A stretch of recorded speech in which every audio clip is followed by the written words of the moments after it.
800, bro. Bro, what's up, everybody? 800. 800th episode, bro. Isn't that crazy? It's crazy.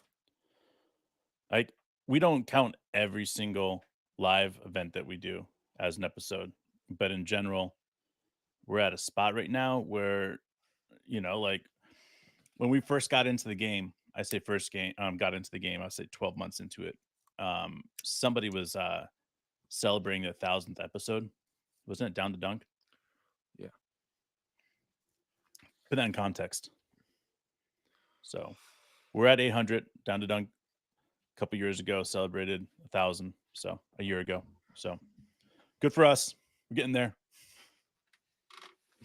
Another So, 10,000 episodes, baby. 10,000 hours, baby. So, what do we got today? Tomorrow, we got a big game against the Bulls NBA TV right before Thanksgiving. Yep. We've had a lot of feedback on the Josh Giddey stuff, so we might as well scratch that itch a little bit. Why not? Josh Um, Giddey is always an itch to scratch. our good friend Jay, you like to call him the asshole of our existence, but that's your choice. Those are Dude, your words. you know what? I gotta say, Jay is a baller, bro. I really like him. I like the way he thinks, and calling him the asshole of our existence is a mere like tip to our hats of our respect we have for him because we don't give anybody that type of respect. All right, so he wants to. He proposed a trade where we trade Josh Giddey to the Nets for Mikal Bridges. There's other details to it, but we'll call that the principles of the deal. And his argument, this was the first logical one I've seen, even though I vehemently disagree with it, and I'll explain why in a minute. But his argument is that Josh Giddey will probably at best be the fourth or fifth option offensively for the Thunder, and Mikal Bridges has proven that he can play, third, fourth, fifth option and still be effective. And so it could be good for Josh. It could be good for the Thunder. He'd be the number one option, number two option in Brooklyn. So bigger market, more money. So Jay's saying it out of love for Josh, and kind of reminds me of like when you're like middle school, high school dating. And you're like, do you like? I love this girl so much. I want her to be happy, even if it means they're happier with someone else other than me. Now, now I'm a greedy motherfucker, and if Josh Giddey would be happier somewhere else, that like that actually doesn't register for me. Like I'm really greedy. Like I want him on our team when we're winning chips. And if somebody's like, "Well, he'd be happier being a first option on a bad team," like I don't actually believe that. I think he's a winner, Yeah. right? He didn't give a fuck about, averaging 30 and 10 on the worst No. team in the NBA. No. So how do you feel about Jay? I mean, like I'll be honest with you. If we were to ever trade Josh, Mikal Bridges is one of the three guys in the league that I would be okay with. Like straight up. Like I don't want to trade Josh Giddey, but and then all due respect to Jay, it's like he knows who we really like. Mm-hmm. He's listened to us for long enough to know that Mikal Bridges is one of our favorite players in the NBA. And I get it. Like again, like I wouldn't trade Josh for Mikal Bridges straight up at this point. And I know people be like, "What the fuck is wrong with you? Like you should definitely trade him straight up." Well, and let me explain why. Mark and I were talking about it just before we got on. Bally Sports isn't going to be, you know, the media for the 15 NBA teams that they are for much longer. In fact, there's going to be new deals coming out, and I think those new deals are going to be a lot bigger than Bally Sports' deal, which means that there's going to be more money in the pie for everybody else. Putting us in a position where this next year, Sam Presti could, for all intents and purposes, sign Chet, Josh, J Dub on long term deals. Mm-hmm.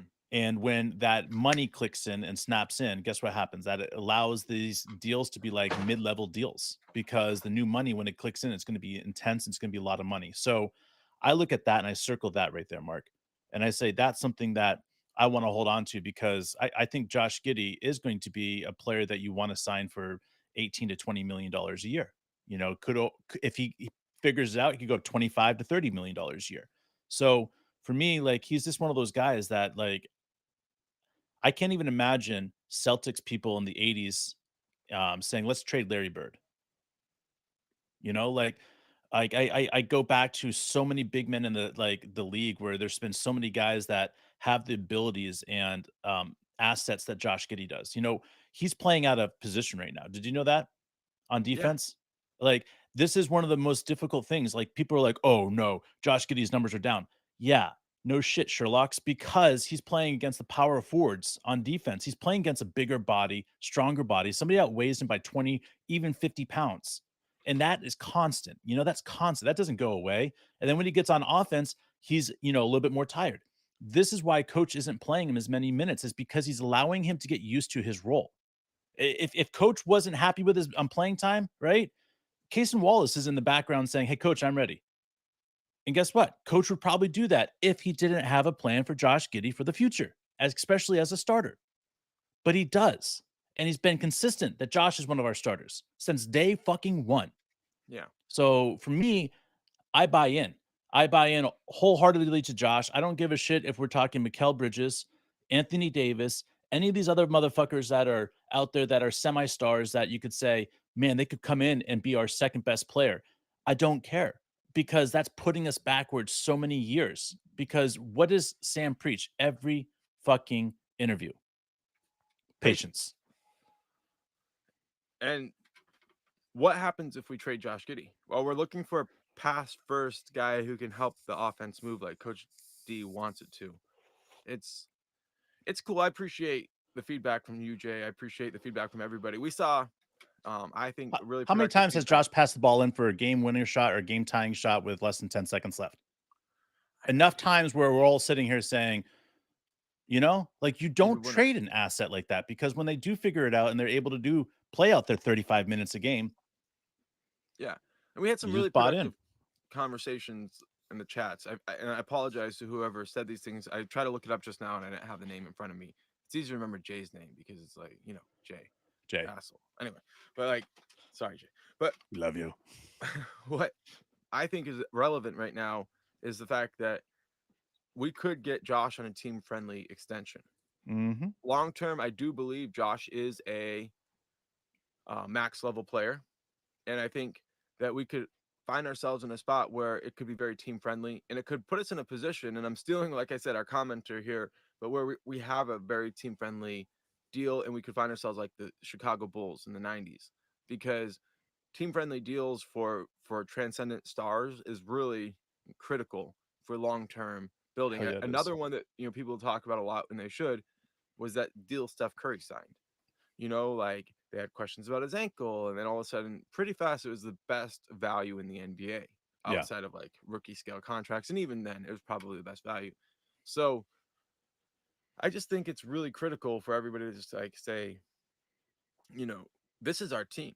You know, playing this game of like trade or second guess coaches' decisions, Yeah. like I mentioned last time, a guy who likes to second guess coaches' decisions. I personally don't listen to him because he's up his own ass, but the one of our listeners who does mentioned that he was questioning the play call that coach drew up when Chet hit Yep. that three to tie the game.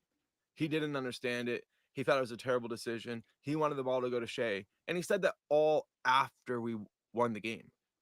Like, I know that we shouldn't be like so results driven that we're like, oh, we won, everything was good. But like coach draws up a play to tie it and to put it in overtime with 1.6 seconds left, and you don't even give him credit for a good play drop. Like this guy is old school in the sense of like um we want our best players to shoot all the shots. And that's I get that, that's fine, but we believe in balance. And when you understand the balance of a team, you Mm. understand how that helps your stars get their shots where they need to and the ball's moving around and stuff like that. It's harder to defend. And all Mm. of a sudden, we see that from Chet, and all you can sit there and say is like, well, that's outside of my understanding of the game of basketball. Like, just admit it, you're ignorant. Instead of trying to act like the coach is wrong, like you're wrong. It's that simple. What's up, Man, they just go Nicholas? What's up, Vitico Gaming? man, this goes Vitico. back to my morning. I'm driving, I'm listening to the music because it's 5 o'clock in the morning, dropping my wife off at work. Just jamming out, right? And I'm thinking about the Thunder, I'm thinking about the future, and thinking about these, what we've consistently said, Josh Giddey people, right? and the song pops on, right? Okay, you're gonna know what song, everybody, once I start reading the lyrics here. But this really like is in purpose for what is happening in the Oklahoma City. All right, here we go. Their anger hurts my ears. Been running strong for 7 years. Rather than fix the problems, they never solve Never them. saw that makes no Makes no sense at sense at all, all. bro. I'm That's riding it, man. between to say the words Right, rot guys? and fall That's away. it. If a stupid poem Everybody. could fix us home, then I'd read it every day. So here's your holiday. Fuck you. Sorry. That's right, man. And that's what this is about, man. This is the Oklahoma City Thunder. We're not doing it the way that other people think they want to do it because they don't ever fix the problems. They just sit there and they sit around in circles and say, oh, if we go out and get a star like Bradley Beal, like Kevin AD, like Russ, like Harden or whatever, we'll fix our problems. But in fact, they're never solving them. They're just sitting around in circles and just going and jerking around. This is why the Oklahoma City Thunder has figured it out. Although you don't realize it, Josh Giddey is the problem solver. He is the problem fixer. And you need guys like that on your team. You can't win a championship without bro, problem solvers. What'd they do when they found Jesus? Bro, They hung him up on a cross and crucified him, bro. We're That's not what they're saying doing that to Giddey, Josh dude. is Jesus, but if I'm there saying was they're an Australian crucifying him. Jesus, Josh would be him. Yeah, they're motherfucking crucifying him. And I want to echo so much of what's happening. There's just 2 comments in the chat right now, but first, Nicholas, as you said, Giddey is out of role. Presley will likely give Giddey more time. Oh, you said it. It's patience. Very unlikely Giddey would be traded. Thank you, Nicholas. And the second comment echoes with my heart. Vidica Gaming. I'm saying it wrong. Viduka. I apologize. But Viduka. Giddey is elite and only 21 years old. Maybe OKC fans don't deserve him. No. We deserve him. Us Oklahoma City fans, we deserve him. I'll say this, Dave. I have been where he is, she, it, they are many times, okay, where Oklahoma City fans, the bad ones, didn't deserve Russ. They didn't deserve that final runs. What's up, Mega T? Like, yes, Mega T. You're right. We run into the situation when people get so negative and they get so disgruntled and they get so mean and they turn and they start stabbing our players in the back that, yeah, I feel the same way. Maybe we don't. You know what, though? I can definitively say that we don't deserve them. But Dave, you know what I'm talking about when I say this, but like, we married women that we don't deserve. Yeah, hell Like, yeah, dude. you want to marry up, guys. And the fact is, if we only got the players in Oklahoma City that we deserve, well, we don't get KD. We don't get Russ. We never see Harden pass through. We never see Chris Paul show up. Al Horford doesn't come by. Shea isn't here. We don't get Giddey. J-Dub is somewhere else. Like, this isn't about deserve, right? It's about appreciate.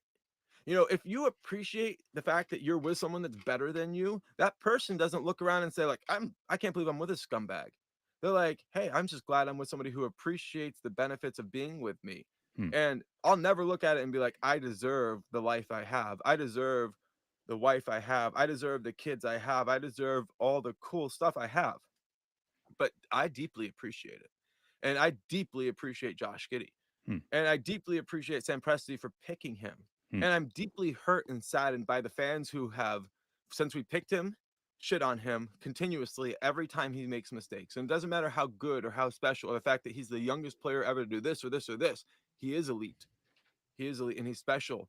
And I would do anything to like make sure that him and his family and his circle know how much we love and care about him, because it's consistent where the loudest voices in the room are the negative ones. That's the reality of today. So for me, that's why I take every chance I get in these moments instead of waiting for Josh to outplay what everybody thinks and then be like, I told you so. No, we want to stand here and stand up and say, he is on our team. He is our brother and we love him and we will defend him. And if anybody wants to come at us, great. We're here for it. Like, that's what we like to do, bro. And, you know, this goes back, and I'm going to leave it here because I got to get going, but I want to throw this exactly back here. When we started this podcast, we used to say to people, you can have your cake and eat it too. And people would make fun of us for saying that because they would say, you can't have that with the NBA. That's impossible to have in the NBA. You can't have all these pieces and then say you can have your dessert, right? But that's what's happened with this Oklahoma City Thunder team. It's been put together so perfectly, so intricately designed that we take a step back and we realize that we're eating our cake and we're having it too, bro. And we're just stuffing our fucking faces because if you're looking at the 10-4 record, that's pretty sexy, right? Right. But we're not even a halfway through yet. Like we don't know what this team is going to look like when they have 40 games under the belt. But if it looks like this right here, and we're like what 40 and 12, you know what I'm saying? What are people going to start saying? What are people going to start saying? Are they going to start coming out of the woodworks and be like, we believe too? We believe in Josh Giddey now. It took us a while, but we believe, guys. We believe. But guess what? Yeah. It's too late because all those fuckers that are over there talking shit on Josh, he remembers you. Yeah. He remembers you. And when Josh comes on the show eventually, and we have his family on the show, because that'll be baller, they're all going to say the same thing. Thank you for supporting Josh. And they can't say that to other podcasts in the Oklahoma City Thunder area. So we appreciate you guys, I every want to say one thing, fucking bro. one of them. We're the upper echelon of the West. What other teams in the upper echelon of the West are cannibalized? The fans are cannibalizing their team. None of them. This None is of them. unique to Oklahoma City, and that's why we stand up to it, bro. I know you got to get out of here. Everybody in the chat, Keelan, Nicholas, Shane, Mega T, everybody who's joining us, Wyatt, appreciate Hell you. yeah, guys. Sorry to make you cry, bro, but we love you. We love the team. We'll see you next time.